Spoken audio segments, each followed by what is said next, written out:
welcome back after the networking break. Friends, we now move to the most interesting session of our meet. Let's all welcome Mr. Uday Kotak to address the gathering, please.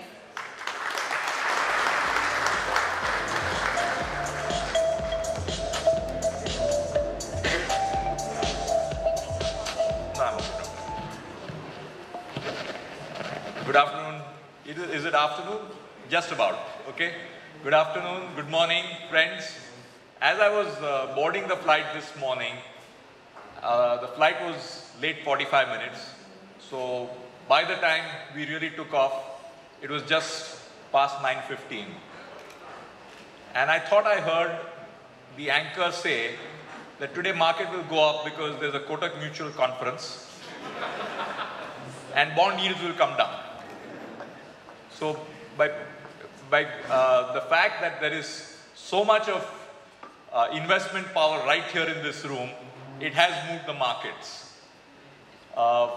It is a very interesting time, friends, and I still remember 1 year ago when we had this similar meet. It was in the city of Bangalore. Nilesh and his team had the foresight to have this meeting, and probably they knew that around the time we have the meeting, a lot of action will be happening in Delhi. And it is a fact that a lot of action has been happening in Delhi. And as I sit back and look at the situation, friends, a few months ago, I happened to tweet and I said that there are 3 things which I see are important as I look at the future. And this was, I think, sometime in June. First was good monsoons. Second was GST. I think there were 4 things. Third was Brexit. And the fourth was US Federal Reserve. Now, at least on the Indian side, we've delivered on both, which is good monsoon and GST. And we should be talking about GST because there are many of you who will live with GST in the real world, which is, I mean, the approval part may have been done under the Constitution. The hard work really begins as I see it. Brexit, and again, finally, the US Fed rate. Of course, there's a 5th one, which we are all waiting for, which is the RBI governor. So, as I look at the situation, friends, first on the big picture macro, when I look at the world, I actually feel that the world is in a very messy place. And, you know, I sit back and ask myself the question, most of us and our generations have really not seen anything which is dramatically negative sustainably in our lives of 50, 60, 70 years, or 40 years in the case of some of you. And we've always benefited from what I call as the hope trade. And the hope trade is that whenever there is bad news, you should play on the opposite side. Ultimately, things get back to normalcy and everything will be okay. And at a time like this, I go back to the 70s when I was a child, and I still remember my grandfather's words. He was from an era which was, his peak youth was the 30s, 1930s. So he would always tell me, beta, 1930 की मंदी आप लोग ने देखी नहीं है. And then you of course had the World War. And at that time, it was always the despair trade. That when something good happened, the assumption was that it would be followed by bad. And inevitably, the despair trade worked. Therefore, whether it was going short, and he was in the cotton business, and for some of you who may not be aware, in the stock market, normally the bears made more money than the bulls because they were always on the despair trade, not the hope trade. And therefore, we have been fortunate in our lives that we have throughout our careers, at every stage, been benefited by playing the hope trade. And looking at the world as it is, the question in my mind is, how long can the world keep on playing the same trick over and over again?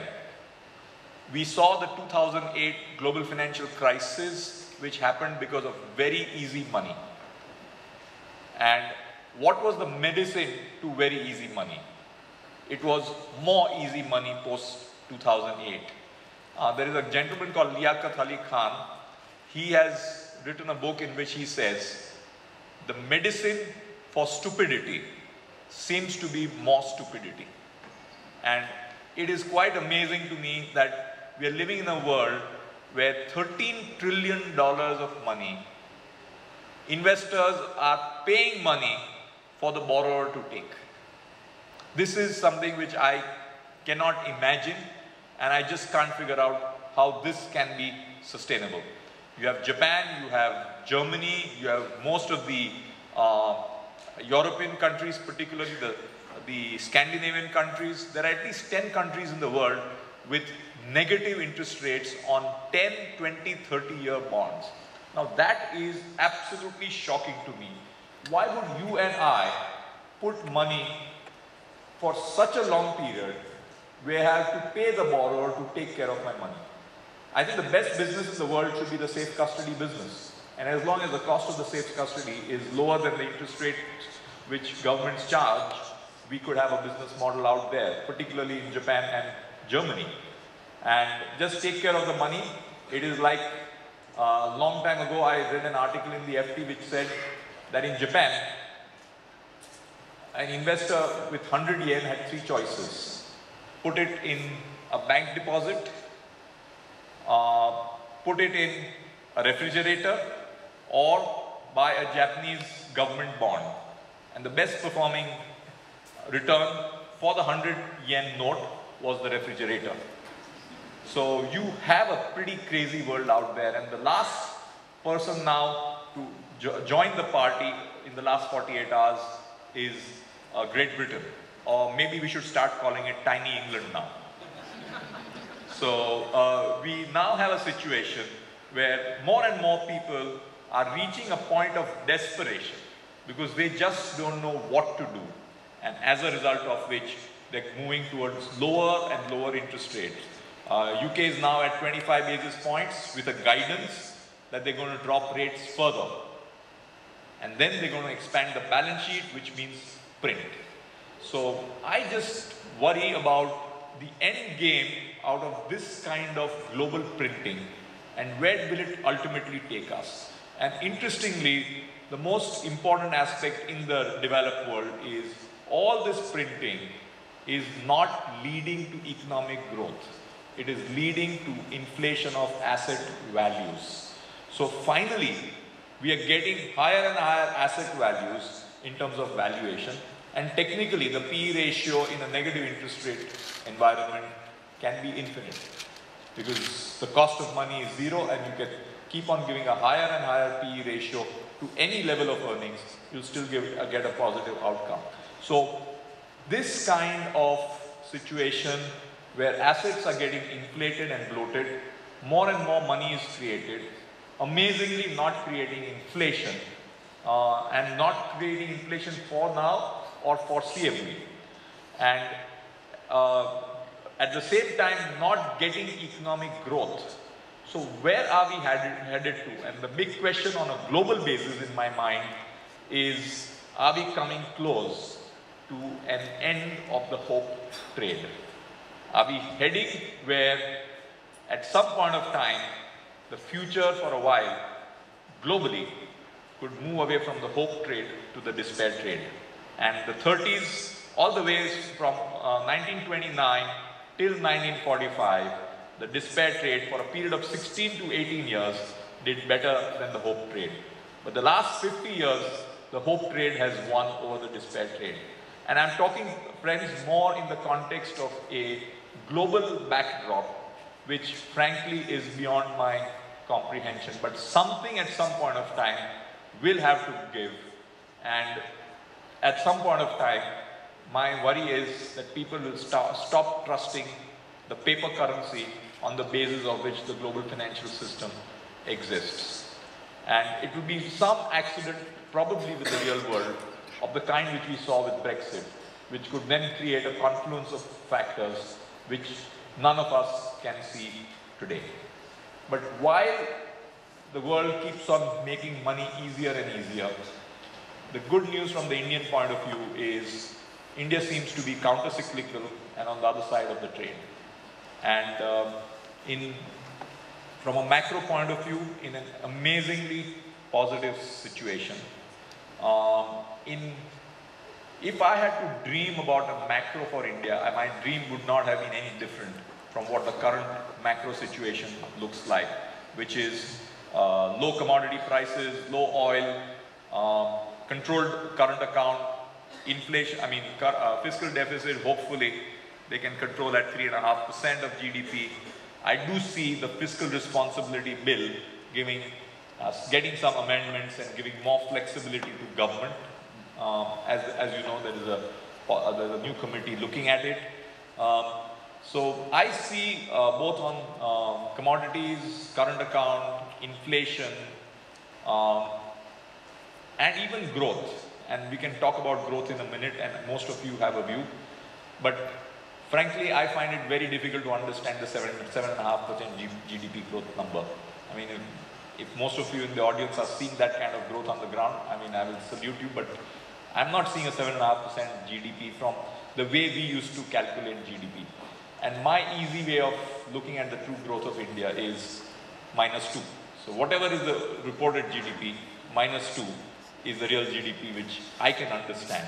So this is a very simple back of the envelope math. Think about India's GDP at around 5.5 or so. If India went to 8, we are really at 6. Unless there is some change in mathematics. Because I think part of this problem on real GDP comes out of nominal GDP calculations, where you have a big gap between WPI and CPI. And that kind of a gap is leading to a distorted difference between nominal and GDP, which I am not fully able to understand. But maybe if the WPI and CPI get closer to each other, we could see this 2% gap on real GDP probably narrower, and then we get more accurate numbers. So even if it is a 6% GDP growth adjusted versus a 7.5, I think India is in a good place to be.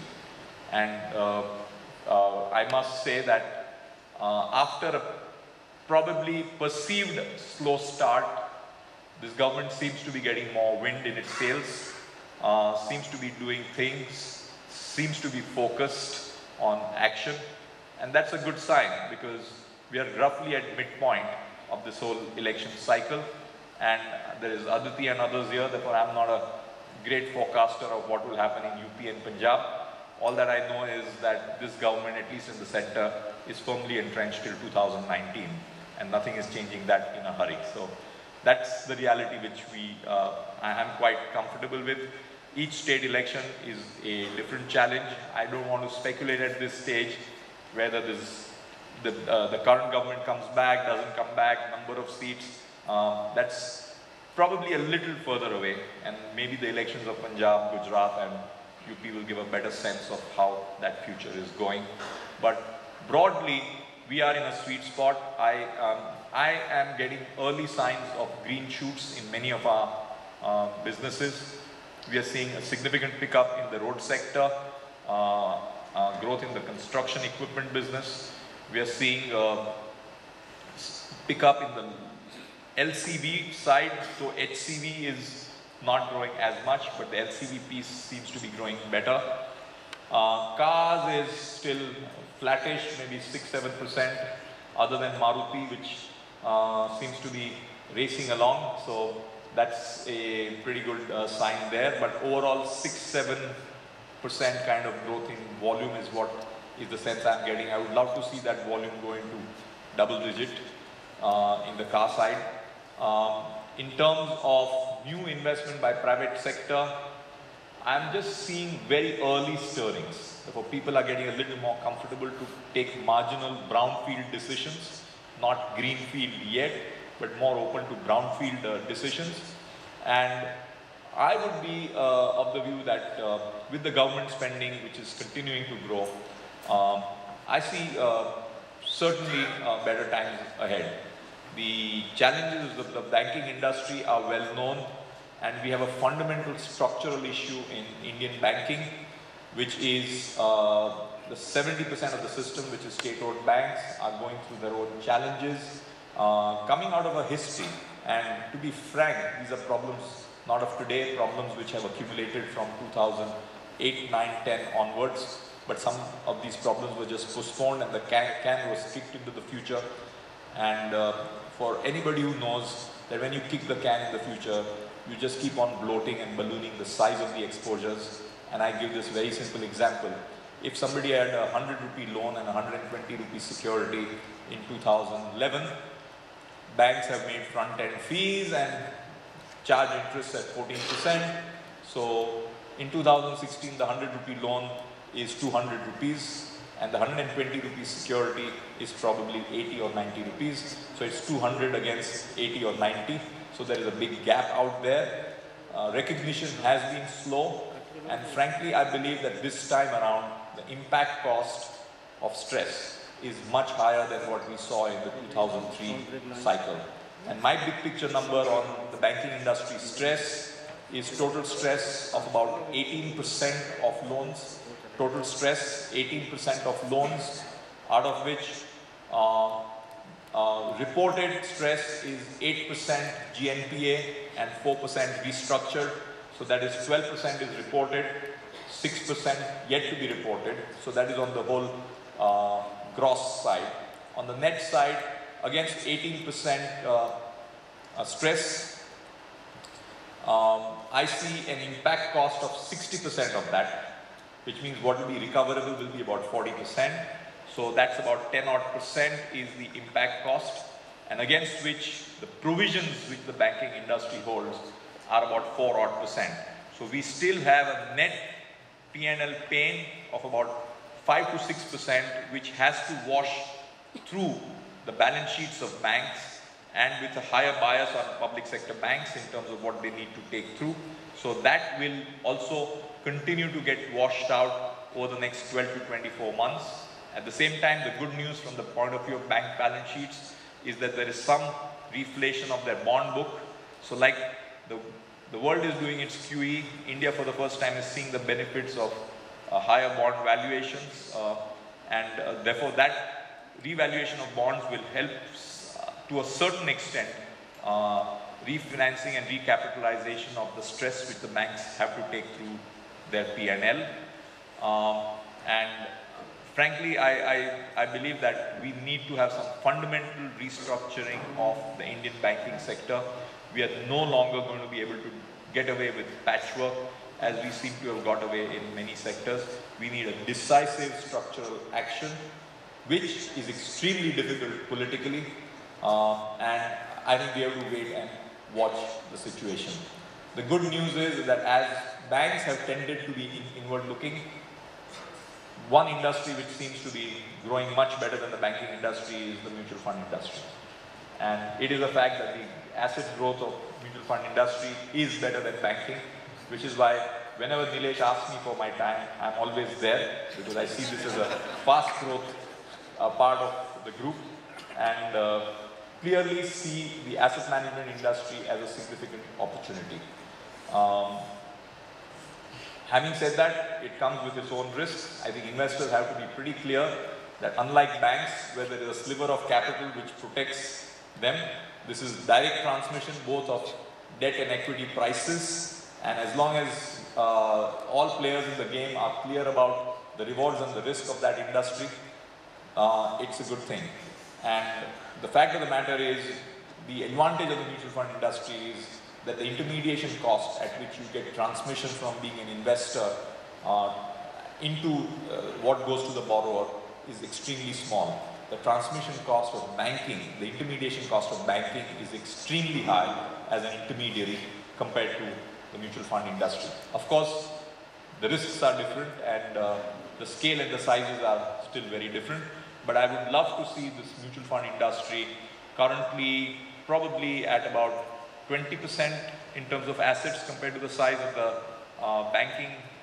As 70 lakh crores is the banking loan book, or the deposit book is about close to 90 or 100 lakh crores. So in which case you're still at about 14-15%.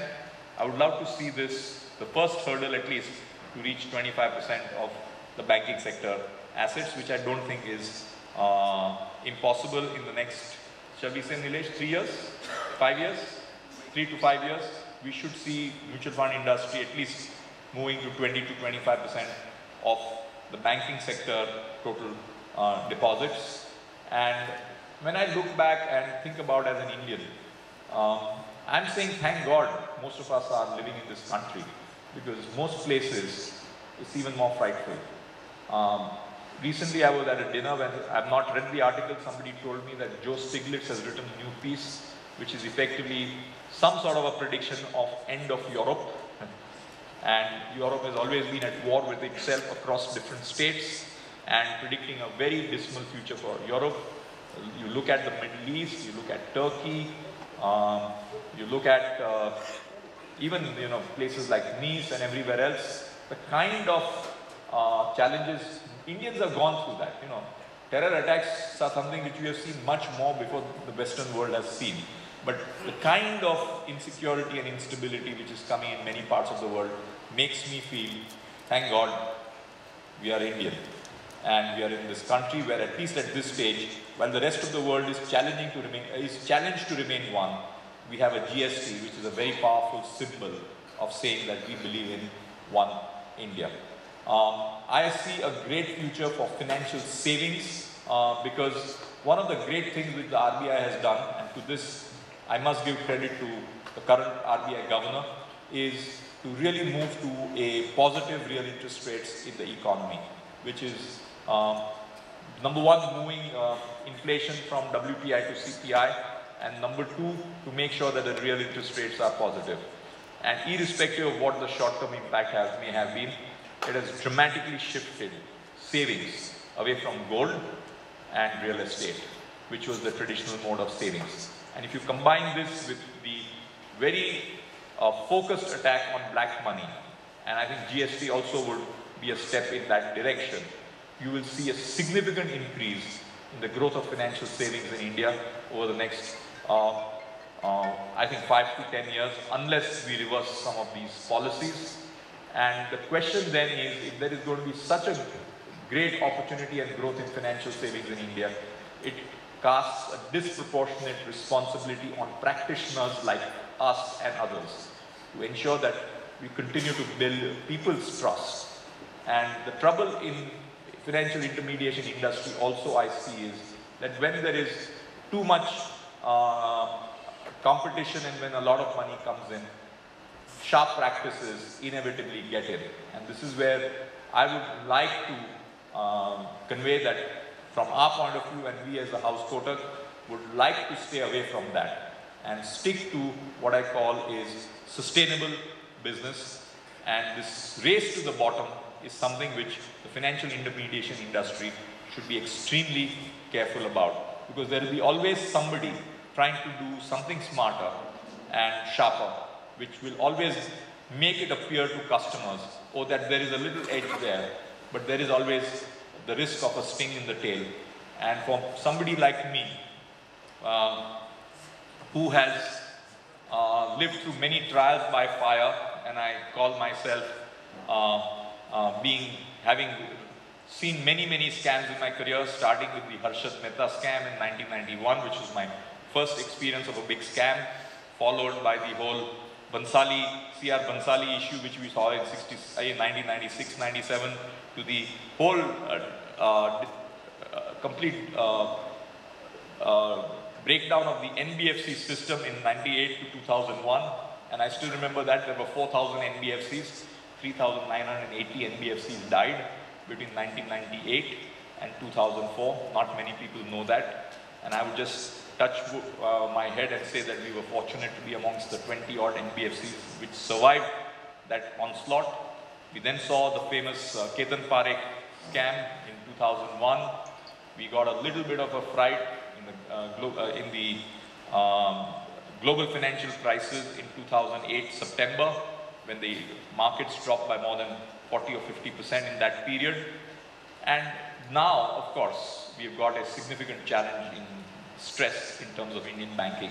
Therefore, I would say that We have lived through all these storms, and through that learned one lesson, that for sustainable business, you have to have a medium-term view and make sure that in your battle, and I'm talking about our internal battle between fear and greed, make sure that there is always an element of fear in what we do, because greed can be good for a while, but always have fear as at the back of your mind, because that's the only way you'll be able to sustain customers.